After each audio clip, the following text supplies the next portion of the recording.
So as a great way to kick this off, we have our first moderator who's going to come up with his panel, and we're going to start really from the beginning. So the foundation of how do you build this? What does it look like? How do you build something that you can actually measure? So come on up. I'll change seats with you.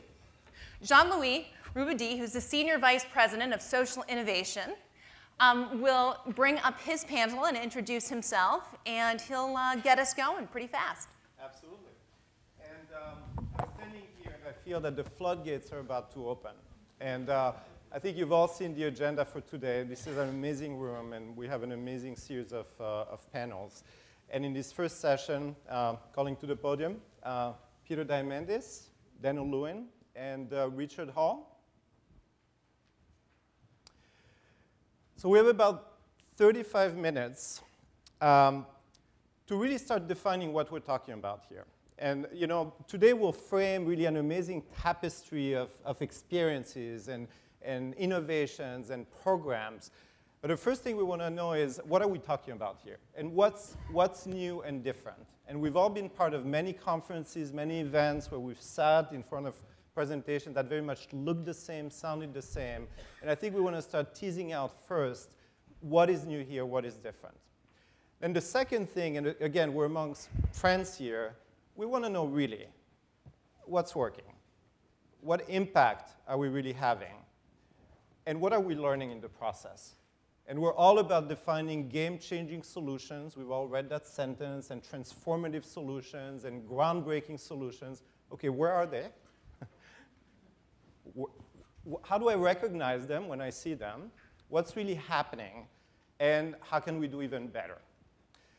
And then the third question, and this is why this panel is so amazing, is that we all believe that in order to get this done, it takes leadership. And so the third question I'd like to explore in this panel is, what are the attributes of leadership that it really takes to drive some of these initiatives? We all see impact frameworks and business plans and all that, but all of us who've been in this sector for a long time know that it's taken someone someday waking up with an idea that no one really understood, and standing in front of a board, a management committee, a CEO, a CMO, whoever, who just looked at us and said, what? And so how do we explain that, right? And what type of leadership does that take? And so without further ado, I'd like to turn it over to Daniel and Peter and Richard, ask them to introduce themselves, and really start with that personal story, which is really, why are you here today? What's the journey that's taking you here today? Why were you selected, you think, to be on this panel? And if you don't know, just you have a few seconds to come up with the answer. What is it telling to all of us? And then we'll move into more of the business conversation. And if you don't mind, I'll keep standing, because we want to keep the energy up. Daniel. Sure. All right, so I'm Daniel Lewin. I look after what we do at Microsoft on a global basis with entrepreneurs of all kinds. And so the focus is everywhere locally. We'll talk more about that, I think, over the course of things. But perhaps to your question, which is more of sort of why am I here personally, two little vignettes that sort of, I think, put it in context and perhaps give you some sense of why I'm doing what I'm doing at Microsoft and why the company cares about it a lot, is long ago and far away, I worked at Apple, and I got to run around the university community with the Macintosh a couple years before it came to market. And the university folks were doing really interesting things with computing at the time. Most interesting at Dartmouth College, where they had invented both time sharing and the basic programming language. And when they made the decision to tell the other big companies, because Apple was small, to go away and take your gifts and go home with them, we want this new machine. The reason was because it was an intelligent graphics terminal to put at the edge of their network. So in 1982, I got this little aha moment that it was really about the network and connectivity. But it wasn't until later on, which was 2000, when I sent a note to Steve Ballmer, and I was in between things and thinking about what I wanted to do. And I had some real personal motivations for thinking about how to both do work that was interesting to me personally, but work that would have a very large and broad impact. And frankly, there was no better place than Microsoft, particularly with the aha moment then, which is that XML, or the way to describe data and to move it over the network, was going to free all the things that had been locked up in proprietary stacks. And so for me, this notion that the company was committing to driving interoperability with the web and the network as a framework was going to allow for everywhere locally content-rich, interesting things to be built that would change the world. Because we have a generation of young people who grew up with the network, grew up with the radio always on, always in their pocket, they're always wired, they're not worried about where the PC is, they're always on. And the idea of what better place in the world to have vantage point on that everywhere local change is what motivated me to be here. So the good news is I got to create a job around it, and I'm still doing it. Peter? So I can't sit down and talk, so I'm going to stand. I'm with you. So I'm wearing two hats. One hat is as head of the X Prize Foundation, which I'll come back to in a second, and then as chairman of a university that was started here in Silicon Valley a few years ago called Singularity University, which is on the campus of NASA Ames in partnership with Google and Autodesk and Cisco, Nokia, Kauffman Foundation, and ePlanet Ventures. And so the basic concept is that today, more than ever, any time in history, small groups have access to extraordinary technology. And individuals and small teams can do what only governments and large corporations could do before. And my story, very briefly, that is the proof of that, was as a child I wanted to fly into space. And long story short, in 1996, organized a $10 million prize for the first team who could build a private spaceship to carry people into space. That $10 million drove $100 million in expenditures by 26 teams around the world. And the winning team, Burt Rutan, backed by Paul Allen, built a spaceship literally in a garage with 30 people. Okay? That's extraordinary, with access to the computational abilities, the new materials. And so the notion that you can crowdsource, put up a very clear objective goal. I want a private spaceship. I don't care who does it, where you've gone to school, what you were done before, the first person to do this wins. Very powerful way of literally crowdsourcing the world to solve your problem, which for me, being a geek and not becoming an Air Force pilot, was how do I get myself into space? And Richard Branson went on to commercialize that vehicle and create Virgin Galactic, but the power of incentive prizes led us to create the X Prize to really launch large prizes in any area. So the question is, in the social innovation space, what do you want to solve? What is, if you can define the state of solution, that this is the goal, clearly measurable objective, and you put up a large cash prize, and you stand back, if the rules are clear enough and the incentive is big enough, the world is now able to collaborate, cooperate, gain access to these exponential tools, and solve that problem. So this is only going to get stronger and stronger and stronger as a tool that companies and philanthropists and individuals can use to slay issues that they care about. And so that's what X Prize does as an objective and what Singularity University teaches as a curriculum, and that's my story. Richard? Thank you.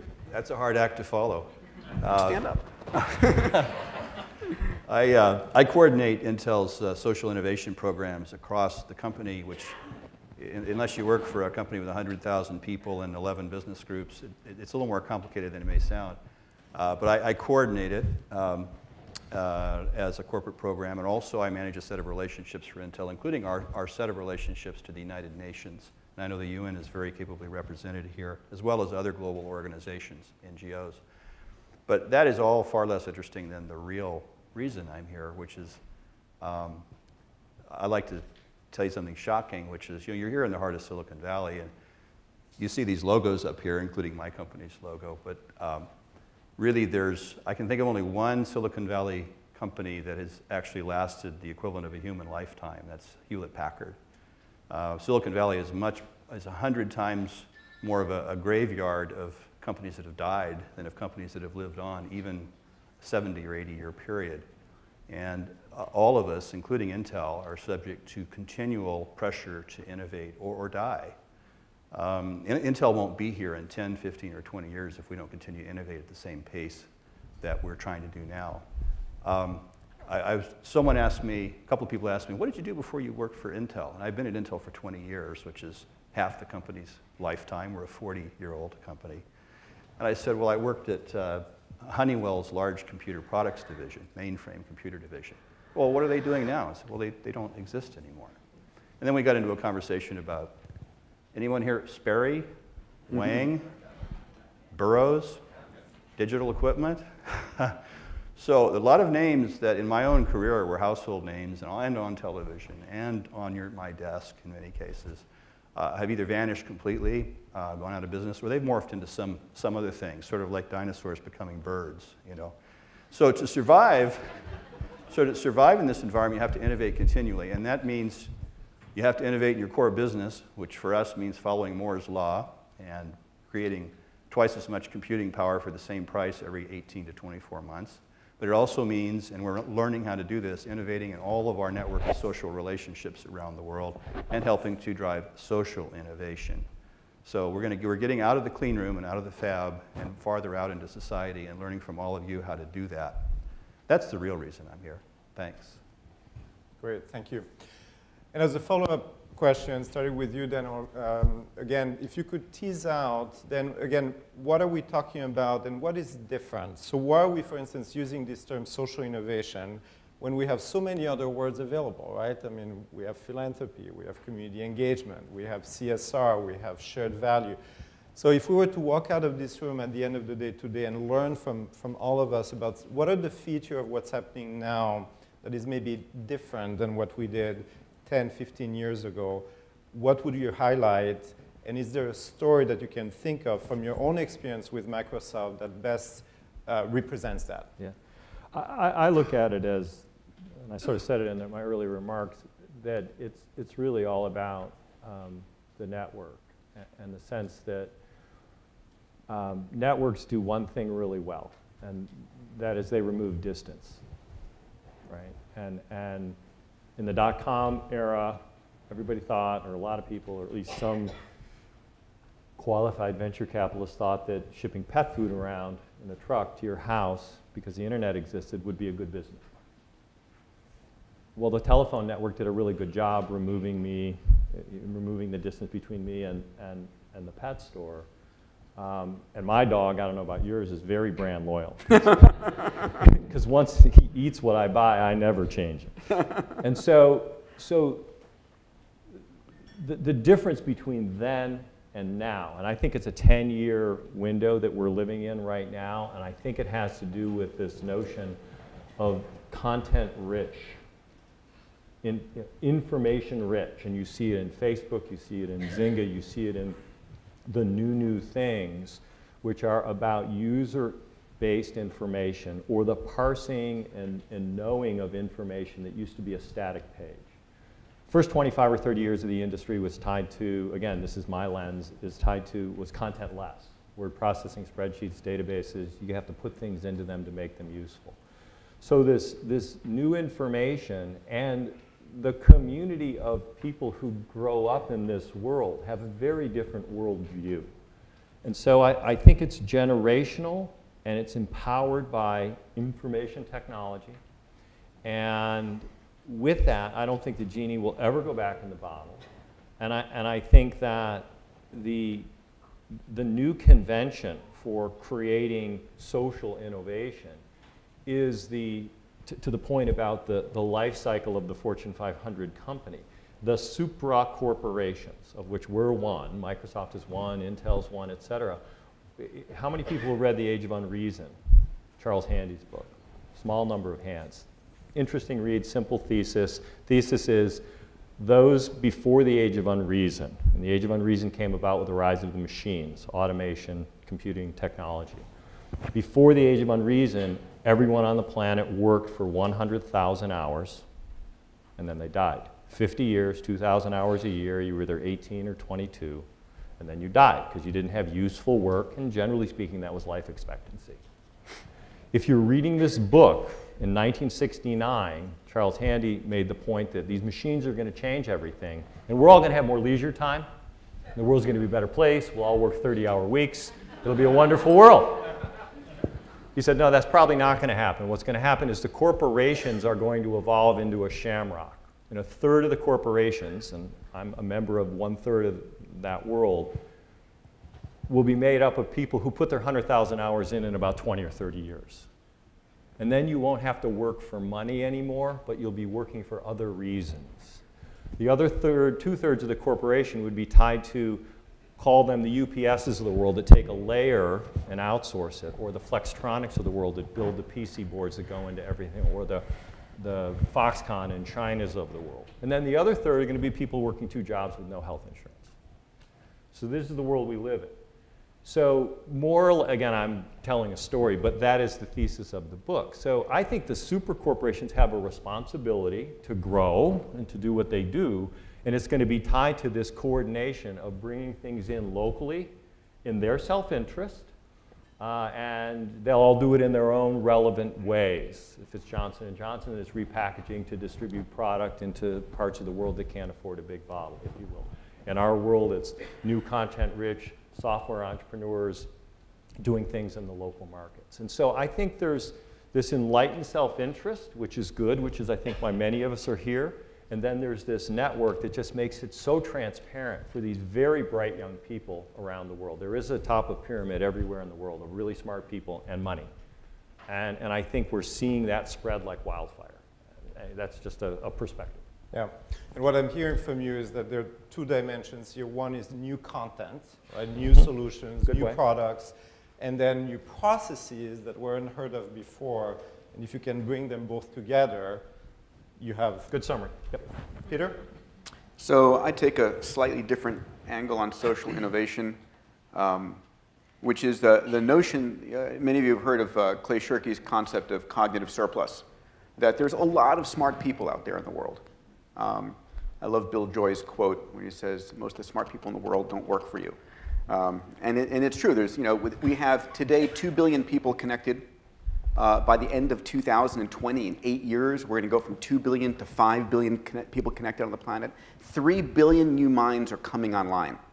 What does that mean? What will they create? What will they invent? What will they consume? What will they provide?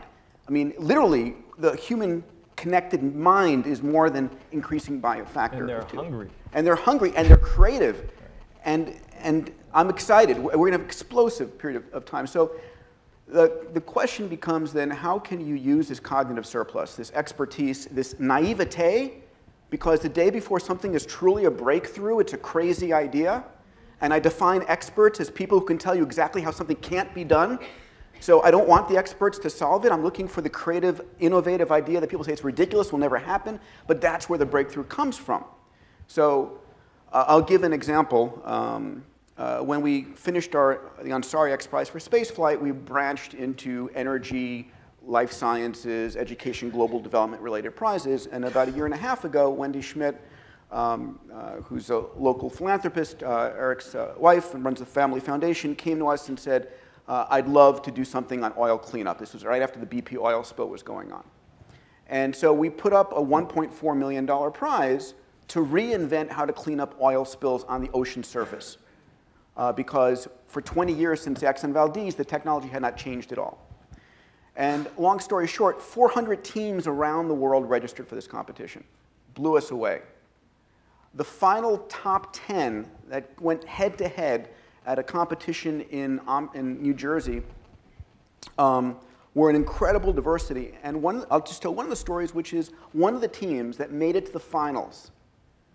You have to understand the best cleanup rate was 1,100 gallons per minute of cleaning up oil on the ocean surface. One team came together, and I kid you not, in a Las Vegas tattoo parlor. And this group had never been in any of this industry at all. And they had heard about the competition. They were inspired by the changing it. And they said, why not? And they literally, the guy, the tattoo artist, was drawing stuff on the proverbial napkin. In the guy's pool, they were building a mock-up. And the first time their full-scale equipment touched oil and water was in our test facility at the OMSET. And they doubled the existing national standard for the last 20 years. They didn't win, but amazing, amazing story. So that gives me hope that every single problem we have on this planet can be solved if we focus the passionate mind on those issues. Great. And there's a concept here, and again, so that learning from the margins and really be able to attract and to bring in those ideas, those outliers, that seems very powerful there. Richard.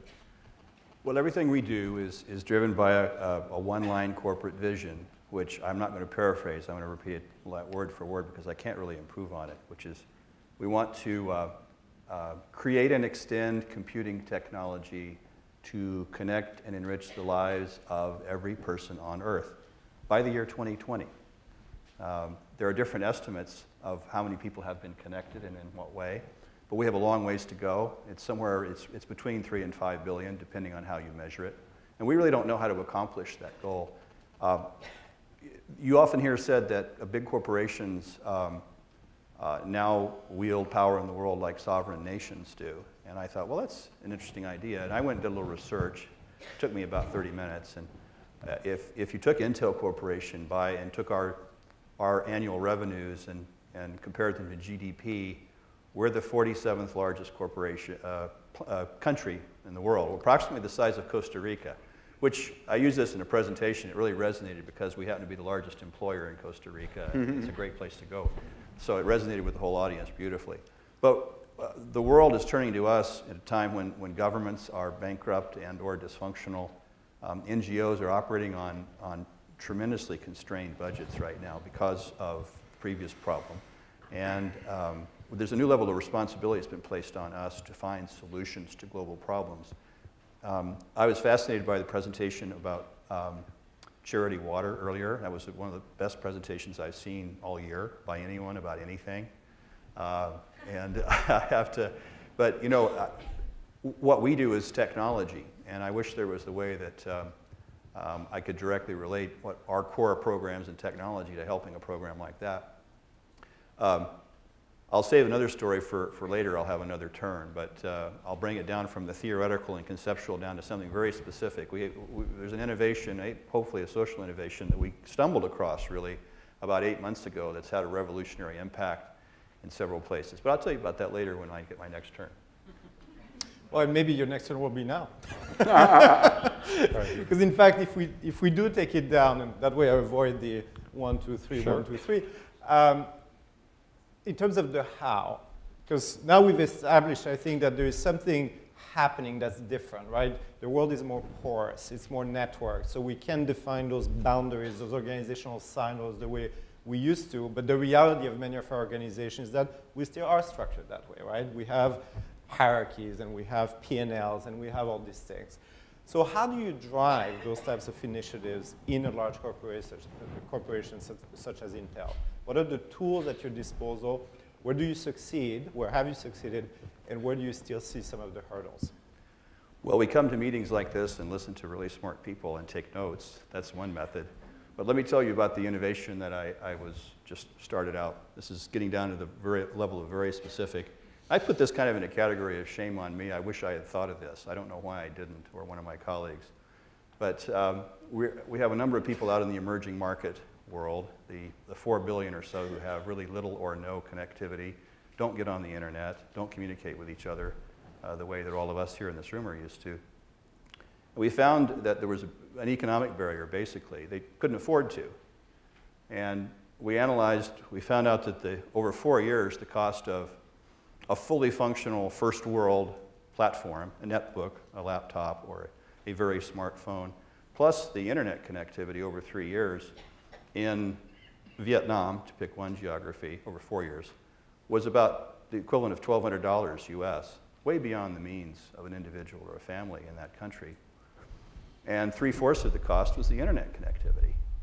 So we went in and worked with the telecommunications providers in Vietnam to develop a prepaid broadband, where you can, just like you do for a cell phone, you can get a card that's got $4 worth of connectivity, and you go and use it to do your business or whatever else you're going to do with that connectivity. And then when you have another $4 you can afford to devote to that instead of your other daily expenses, you go buy some more. So what we've done with that, now this is so simple. In Vietnam, a country of 70 million people, the potential number of citizens who can, if they wish, afford full high-speed, relatively high-speed in some areas, internet connectivity has gone from 12% of the population up to 70%. All because of this simple change, pay-as-you-go rather than a monthly rate. The same is true in Kenya, where we did a similar program, and we doubled the number of people who are connected to the internet in Kenya in 1 year, approximately calendar year 2010. And in the third place, things always have to come in threes. In Serbia, we've got the country on track to have everyone connected, everyone who wants to be connected, by the year 2020, which is their national long-term plan. And it was all based on this utterly simple idea, which was right here in front of us, which is you don't have to pay a whole month's worth of internet access. Just chop it up and do it prepaid in slices of, like in Vietnam, it's $1.50 US equivalent. You buy that at a little stand, you go and you use that time online until it runs out, and you buy it again when you have some more money. It's going to open access to the internet for hundreds of millions of people in the next 3 years. That's great. Peter, I'd love you to answer a similar question, but less from a corporate perspective, but more as someone who is building movements and creating a platform. And so how do you mobilize? You've got this idea, you know there is a solution out there. How do you mobilize for social innovation? So two sides of the answer. One is, I think innovation really is about looking at an old problem in a new way. And so one of the things, putting on my chairman of Singularity University hat, one of the things that we've done is we've created a program at SU for executives, for example, or for graduate students, in which we literally do an intensive on what are all the exponentially growing technologies, what's in the lab today, coming to market in 2, 5, 10 years in AI, robotics, nanomaterials, synthetic biology, computer and network systems, medical, human-machine interface. So every field that's growing exponentially, so that unlike where you go and do your graduate degree to get today, you know, it's literally if you go do your PhD, you focus on something so narrow that even the title of your doctorate's hard to understand. So we literally pull that way back and try and give people a gut feeling of where is the technology going across these fields, such that you can look at, wow, synthetic biology connected with Internet of Everything over here, connected with AI, can I do this 2 years from now? And those give you the levers to really do big transformative things. So that's the one tool. And then the other one is just literally looking at the problem and understanding the root cause of the problem. Not how to solve it, but why does the problem exist? What is the fundamental issue?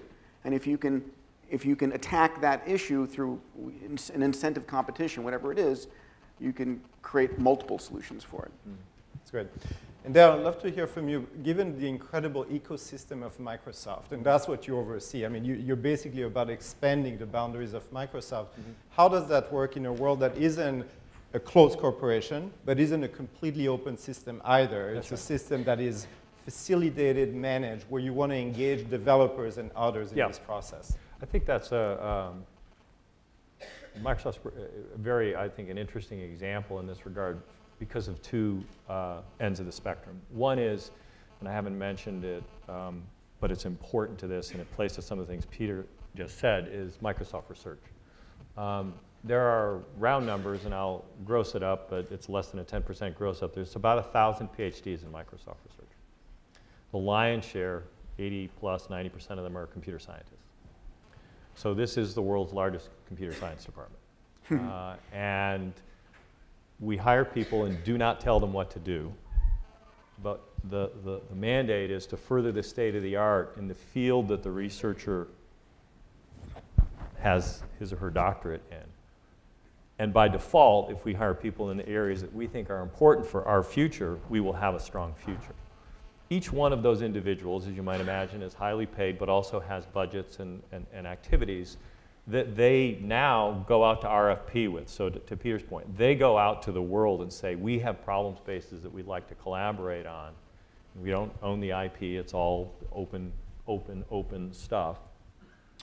And so there's one end of the spectrum where we help push the state of the art. And that's a responsibility that the company feels because it gained so much from standing on the shoulders of the giants who did all that work before. The other end of the spectrum, and therefore I partner a lot with the research organization, is kind of what we do in my area, which is, and you were asking a little bit about how does the corporation afford this, if you will, in these trying times, is we do that because we want to have a future. So do the math, 1,000 highly paid people, each with a big budget, a lot of money. And then you do the other side of the equation, which is in emerging market areas where your economic model doesn't play today, to your point, and we have lots of places in the world where our economic model and the way we do business does not play today. You have to understand the environment within which you're doing business. And the only way to do that is to be local. So that's where what I spend time on is convening a conversation. And if you use the round table concept or a stone soup concept, it's where do we have permission to bring things to the table, which tends to be our tools and our server technologies and guidance on how to build things, and who else needs to be around the table with us to achieve the ends that local economy, whether it's a nation state or a community of some sort, how do we help make those things happen, and then how is it measured over time? And how do you do that in high quality and in a sustainable manner? And so for 6 or 7 years, we've been doing this, and we've opened probably close to 200 Microsoft-branded innovation centers that we don't own and operate. They're all run and operated locally, doing their own local activities. Half a dozen sub-Saharan Africa, a bunch in Russia, Kuala Lumpur, Tunisia, Amman, they're all over the place. And you can find them on the web. Use your favorite search engine, go find them. And then with that, the question, we've shut some down because they may have been more about flash than sustainable real impact, and we measure it with job creation, we measure it with local impact. So I think for a company like ours, it's those two extremes, because the world is rising up to the points that have been made. Lots of people entering the economy because they're connected, and we want to do our best to help unleash that potential, which plays to our corporate mission. And if you don't invest in those things now, you won't exist in 50 years. And that's the key. Yeah. And going even deeper into a how question. So let's assume, and this audience is already very engaged in the conversation, but some people have already done it, are doing it, some haven't. What's the best advice in terms of where do I start? Let's say I walk out of this room really excited. I am now a social innovator, or I want to be one. What is some advice that you would have for how do you get started? What are some entry points that make it effective and take it really down from that very visionary level that I think many corporations like yours are for a good reason, right? Because you're large, because you can afford it. Daniel?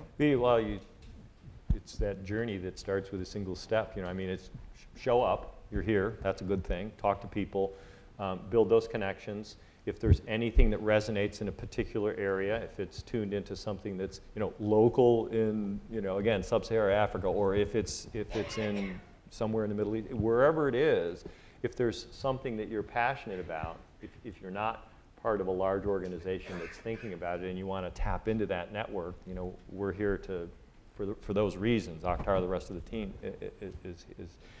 has the global reach on these programmatic outreaches. Beyond that, I think I would sort of really paraphrase what Peter is about to say. I think just about be open and transparent, and then define the problems really clearly so that you can harness energy. And I'll let you go because I know. Thank you for the handoff. Yeah. So I would say ask your community if you can ask the question clearly enough. So for example, we have been doing great prizes in automotive and space and so forth, but really haven't done something fundamental in global development. We really want to do that. Water and global development, poverty is an area that we care about. We want to do something, but I can't design those prizes from sitting in Southern California. So we're launching XPRIZE India next year. Ratan Tata and Naveen Jain have underwritten that, and we're going to be doing something interesting. We're doing a meta prize. We're launching a competition in India for prize ideas among all the IIT students. So tell us a problem that you think can be solved with an incentive prize, and what should the rules of those prizes be. We're then going to award the top ones and then launch those competitions in year 2 and compete them in year 3 and try and get an innovation engine that picks off the biggest problems and solves them where the world focuses on solving them. So we're asking that community to help us help them. And you can do the same inside your company. Richard? Well, the question of how to interface with a big company is, I've had some conversations with colleagues around this room about that. Sometimes it's nearly impossible, even for me with my own company. I told a colleague here this morning the story of, it was not long back, and I was here in Silicon Valley, and I was a mile from our headquarters, but I didn't have my mobile with me. It broke. And I was in a hotel room, and I picked up the landline phone, and I called, and I was trying to reach a colleague who was 1 mile away in our world headquarters down the road. And I got the switchboard thing with the robot voice. And I couldn't reach her. I couldn't remember her phone number, and she's a mile. I had to get in the car and drive over and go to her cubicle. That's how I reached her. So, that's one person that I've known for 20 years, and I can't reach them on the phone because, if you're sitting outside of an Intel corporation or another large organization, public or private sector, and you're trying to interface with it, it can be extraordinarily difficult. The only solution that I know today is to develop the personal relationships with, well, I'm here, and I'm not out of business cards yet, but I'm working on it. And connect in at some level with someone who cares about what you have to talk about and can connect you to the right person. Like everything else in life, it's retail, individual relationships. It can be very daunting, though, and we don't have a strategic solution to that problem. We appreciate all advice.